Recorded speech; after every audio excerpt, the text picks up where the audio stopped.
Hello guys, na ako'y nabalit sa TikTok. Brato ra kay siya pang vlogging mic.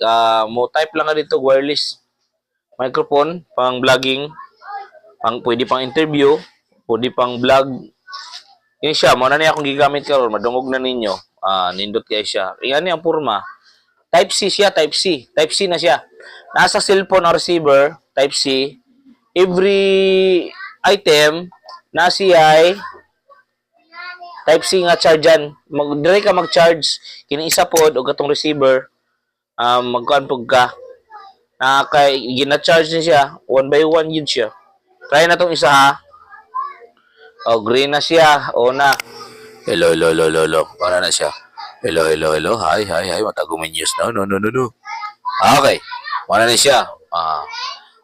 Nakuan ka, kung solo ka, pwede ra kini. Dahil pagkahaman, kini pang interview. Masay gusto nimo sa mana na siya mga vlogger. Ang uban nga ni microphone man kini gusto lang ka og cheap nga microphone brotohon. Na may mga mahalon pero wala lang ko gitis try lang nako ni siya pero okay man gyapon kung para sa mga beginners. Okay man. Ang receiver na diha. Then dere pwede ka interview dere. Yo plato na namang switch dere ano lang long press lang siya off na. Then mora niya sa sudlanan niya. Mora nang sudlanan. Ano ra sudlanan? Mao naman iyang porma. Duha ka buok ang sulod.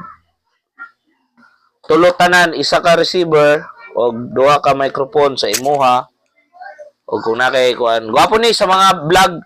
Mo gani nagpalit ko ani kay para mag-vlog ko sa kanang pagkaon ba para pag-ingkit sa mga crunchy dungog kay mga kanara labi na sa panit katong ako ang unang video kay wala man toy kuan, wala man toy microphone yani. Karon i-try na ako ni. Mobalik ko didto sa unlimited lechon. Tag 299 gamito na ako ni.